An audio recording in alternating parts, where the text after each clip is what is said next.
I think the biggest skill that all individual, not just organization, need to have is the ability to think. I think over time, the ability to really think and analyze has been eroded. I think we need to look at AI from two different lenses. The first lens will be how will AI help us in what we are doing? And second is, are we ready to use AI to help us in what we're doing? Majority of them are using AI without the first thought through. Meaning to say, it's almost completely reliant on AI generating the entire solution end to end. So where is the validation? Where is the thought process? Those parts are missing. In organizations that the values align, regardless of how their profile is, regardless of how they speak to each other, whether they can tolerate or not tolerate one another, they can work very well together.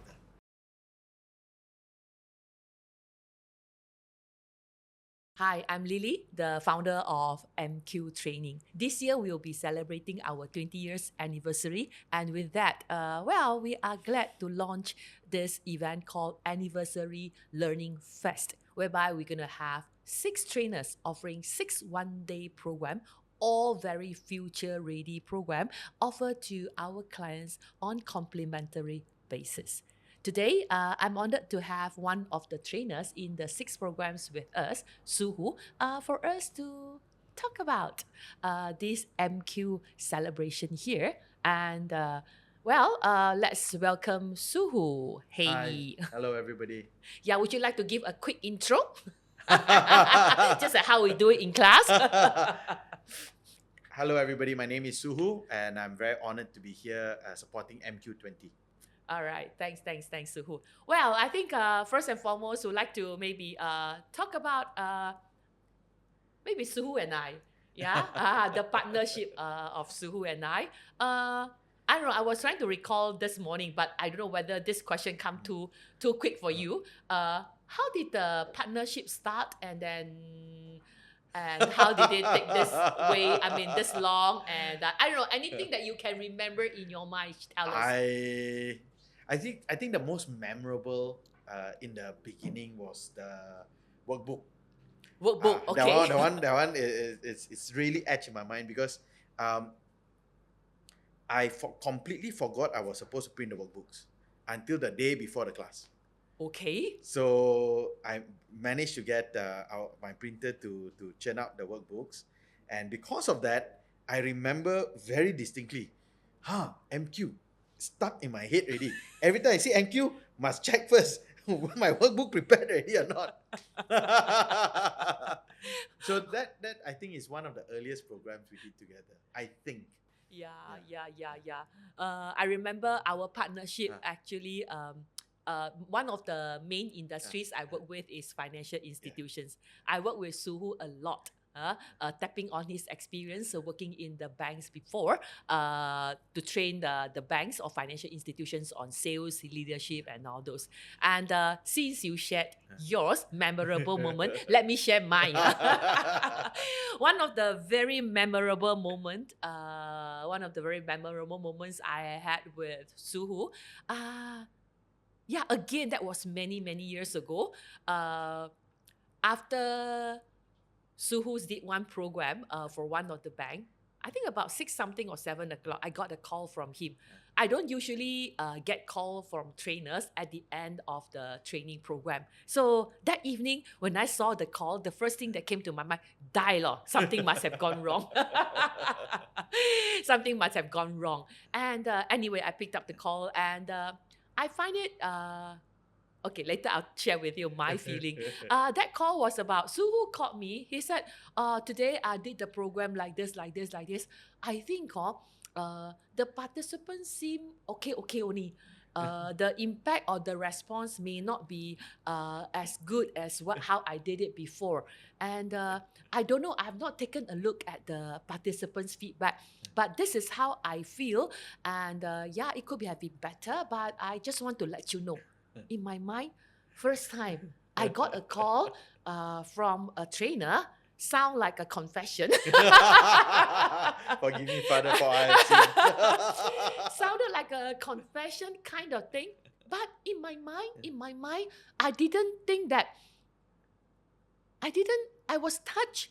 I was touched by not the wrong, the perceived wrong or mistake you thought you did, or the perceived response that you thought it was like whatever it is. Uh, but I was touched by how honest, how authentic this trainer is. I'm really, really touched. Even till today, no one breaks your record. Yeah. So with that, I said yes. I want to work with him more. Because for me, well, I'm also a trainer, right? There are times where we know something we just didn't get it there. But there are many factors. Of course, I sound like we are giving excuse, but I think true enough, there are factors. Only trainers know. This can't explain sometimes. So, well, which I find is totally acceptable. Is totally acceptable, but really touched by the authenticity and honesty of you to share it with me right after the session, and and and also I find because of that, I took action with the client. I talked to the client. Actually, from there, the client gave us bigger business, more trainings, which I'm very glad. So that's what I thought real partnership is all about. Yeah. So also very glad along the way.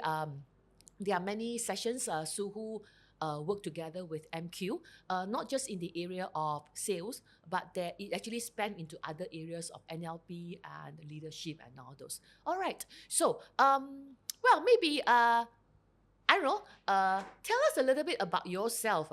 How you started your career in training, and then yeah, why are you here? Actually, this was a question that was asked recently in a podcast as well, and it made me sit down and reflect back to the actual origin story, which I've not shared for a very long time. Um, when I look back at my early posters, buntings, messaging, it was always about uncovering the seed of human potential. Because at one point in my career, I was given two options: continue in doing network marketing and sales, or come down to KL and be a head of training for contact center. In that environment, like, I'm not sure what I want to do, um, I actually walked into a random church that was near my house, and they had a visiting pastor, so the pastor was also a random pastor. It was a random message, but the message for that day, the title of the sermon for that day was "The purpose of life is to uncover the seed of human potential." So I took that as God's message to me. I went home and I told my wife, darling, network marketing business, you handle lah. I go to KL. And that is actually how I became a trainer in corporate world lah. Before that, I only do a lot of public speaking stints, not so much as training, but that was the very first decision that started my career as a trainer. Mm, wow, very much different from mine. I think many people ask me, was that a point of time that you make a decision? Was that a point of time that the most challenging to you? Was it a point of time where it kind of transit your whole thinking, whatsoever? To me, it's always progressive. It's always progressive, but I know you for quite a while. I think I would say, well, more than 2 decades, or close to 2 decades. Close. Yeah. And I always find you as a person who take a message, and at that point of time, the moment you are set here and you go all out for it. Yeah, I think that was the start lah for me. Oh, A lot of progressive moves along the way. all right. I mean, as with any career lah, ups and downs. A lot of doubts whether should I go back to work or not. But that was a start. For last 5-6 years, when people ask me how I started, it's like I kind of fell into it lah. We've been doing. I never sat down to re-look at where was my starting point. And it was only during a recent podcast when it's suddenly like, when? And I reflect back, and it was at that juncture lah. That was the start. I relate to what Yeah. you say. Uh, Sometimes we forget that yeah. seed, the seeding point. There was, but we may have forgotten along the way. All right. So tell us a little bit more about, with that seed, and as you start to nurture, with the soil, the people, if I were to put that as a metaphor, with the soil, you plant whatsoever. So what are, if participants were to describe you as a trainer, as a facilitator, as a speaker, what are some of the common things they say about you? Wow. This Wow. one is like putting myself in a basket and carrying on. I think the first thing I will share from a perspective of what I like to come across All as. right. I think the first thing is I want to be vulnerable and be open to share. So it's not really about the subject that we're talking about only, it can be any parts related to the individual, because my primary focus is still to create an impact in the participants. And I realized that it is far superior, far more authentic, far more powerful if we share from a vulnerable perspective rather than, trying to impose our ideas and belief on our participant. I believe that we can only share what we have studied, what we have experienced, what I've journeyed, rather than, you must be like this, you must be like this, you must be. And it's up to the participant whether what we are sharing is something that they can accept or, that they can't. Yeah. I Now that you talk about it, it reminds me of a webinar. You helped one of my clients during the pandemic. Yeah. Now I recall, because that client wanted to use something very real, very authentic, for them to realize the vulnerable part of it. And that was the first time I heard you talking about your childhood. And I was like, oh, okay, well, uh, much of, like you say, seed was planted, then the vulnerable part of it, how you kind of like determined to walk this far, and then now with that seed you want to impact more people. Yeah, I'm still going to go back to that question. With that, how does your participant describe you? So I think a lot of them will describe me as authentic and open. Um, Depending on the topic, it can be from anywhere from energetic if you're doing game-based programs, All right. to insightful if we are more facilitative programs. I see. Yeah, that's probably the three words lah. I see. Okay. There are three things that you specialize in, Yeah. Sales, you're very Yes. focused. Sales, Yeah. leadership, NLP. Correct. How's your relationship with these three programs you specialize in, and which one come closer to your heart? I think the one that transformed my life was NLP, but it's also the one that I've decided to. I still teach NLP in terms of the application of NLP in a lot of things that we do, but I've stopped running the certification program. There's a lot now to do with sales and leadership, and it's something that I know I'm good at both. It's also something that I've been looking at, which should I scale down to if I want to scale down to one. I see. Yeah. I see. So it could be between sales or it could be leadership. I see. All right. We'd like to tap on your experience as well. Moving forward, everybody talks about AI. Everybody talks about different business corporate landscape these days, especially in training people and all those things.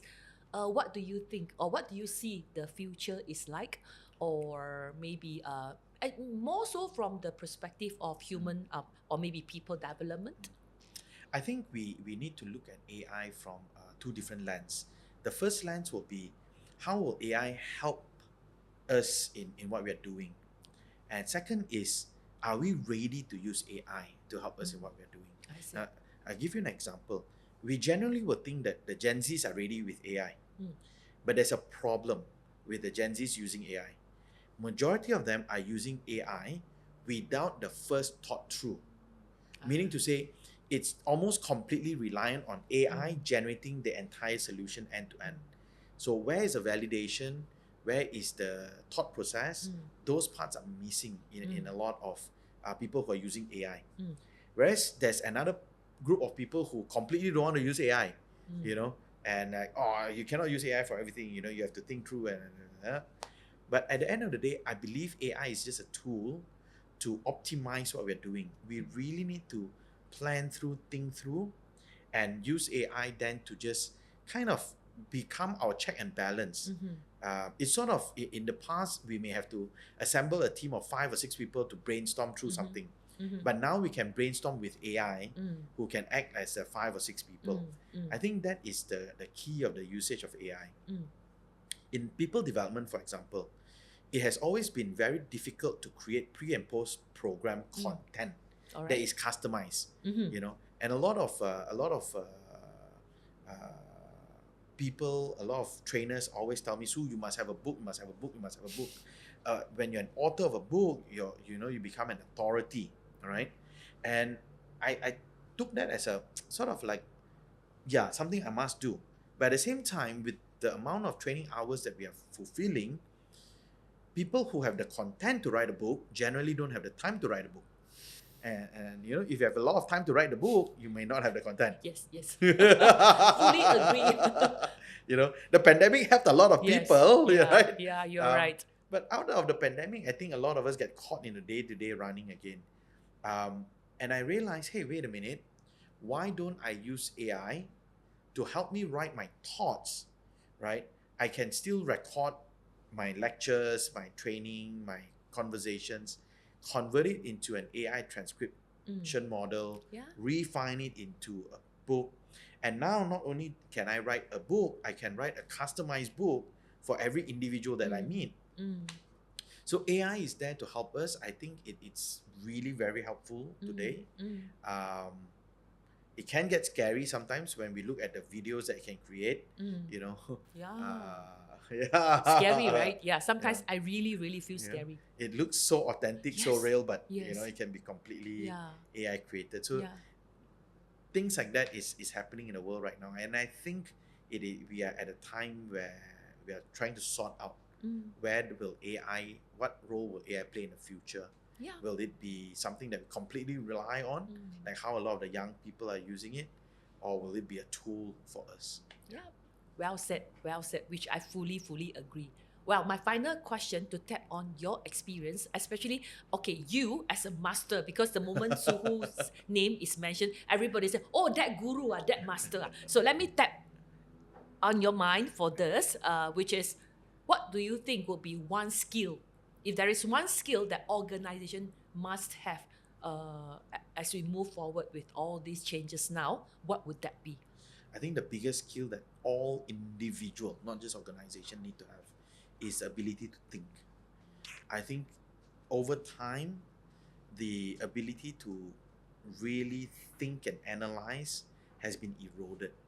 So I think it's either we are going to completely rely on AI, let AI think for us, or we have to start building up the capacity to think analytically, critically, you know, strategically, not just respond and react and just firefight all the time. Yeah, well said. Sometimes I get very scared when I see people don't think. Yeah, it's like very much well, I have been using this for so long. Now he asked me not to use it. I also feel like a bit sayang like that anyway. That's me. So well, coming back to this MQ20, as you're celebrating our anniversary this year for this anniversary learning fest, you'll be doing one program called the Core, CORE, and it will be pitched at the leadership. So tell us a little bit about this program, how you plan to do it, who is it for, and what is it all about? So for a couple of years now, I've been looking at profiling tools and communication and leadership. Of course, every profiling tool has its strengths and weaknesses. And something that struck me was, how come in some organization, a mismatch of profile, yet they can function very well. And in some organizations where the profiles match perfectly, yet they are very dysfunctional. True. And I realized it's not about the profile. The profile determines their behavior, determines their mannerism and how they speak, I think the underlying factor behind that was their values. In organizations that the values align, regardless of how their profile is, regardless of how they speak to each other, whether they can tolerate or not tolerate one another, they can work very well together. Mm. In organizations where values don't align, no matter how well they can match in communication and otherwise, it's going to break apart. So, having said that, I went back to relook at some of the contents that we used to teach in NLP called values elicitation. Is to uncover what are the core values that individuals have. I've learned my values elicitation from Clinton Swain, from Tony Robbins, from Nelly, and working on the different values elicitation models that I've learned. I created a game called The Core. It is to get to our core values and understand what values do we hold on most, what were we willing to sacrifice or exchange for that value, and what does that value actually mean. Two-person can have the same value of, let's say, for example, we say integrity. Two-person can have the same value of integrity, but one person may have a very different meaning of what integrity is compared to the other. Yes. Two-person may have very different priority. For one person, family before integrity. For another person, could be integrity before family. So you may have exactly the same value, but it's in different orders of priority. It could be in different standards. A person have integrity, but his integrity means I will not tolerate at all, not in my presence. To another person, yeah, yours is yours and mine is mine. You do you, I do me, right? So the standards, the meanings, and the prioritization of the values, that is essential in every organization, especially leaders. So this game, The Core, works on an individual perspective for them to discover themselves. It can also work on a team perspective for them to align the team's values together, to look at what is our bottom line now, what is our non-negotiable bottom line, so that we don't have issues going forward. And if there is, then it is an opportunity for us to really talk through it. Can we still work together knowing that our values are crossing each other's bottom line? Yeah. So then that allows them to rebuild the organization and the team. Wow. Thank you for walking us through. Wow, hearing from you, it sounds very deep, yeah? A leadership skill where we are not just looking at skill level, behavioral level, but a lot of exploration within before you behave or before you do or even you decide what you're going to do with you, yourself, and your team. Wow. Just don't know how to describe it. Even for me as a trainer, I said, okay. Yeah, but you are using the game Correct. that you designed to help to actually for Correct. them to look into that. Yes. All right. So what profile, my last question would be, what profile of people that you think will best fit this course? Will it be someone now, a leader who is kind of looking at who am I, or who is, can you make it as specific as possible? Okay, first let's go as generic. Everybody needs this. Okay, Everyone that helps to needs sell. this. Yes, come on the program. All right, so other than this? But on a very specific level, I would say primarily for an experience this round, because we're not working on specific teams this round. For an experience, I would say the CEOs, C-levels of organizations that are looking to align your teams. If you're feeling a little bit of misalignment within your team, or if there's it's a new team that you've just been inherited or taking over or building up, then come and experience this game, this simulation, and from there we can look at how we can use this to help you align your team going forward. Yeah, I think that will be the market. All right, thank you so much. Well, imagine that is only one program out of the 6 programs, yeah? So we have lots. We have another 5 more in this anniversary learning fest. Well, join us and celebrate with us and learn sama-sama. All right, thank you very much. And thank you, Soo Hoo. Thank you.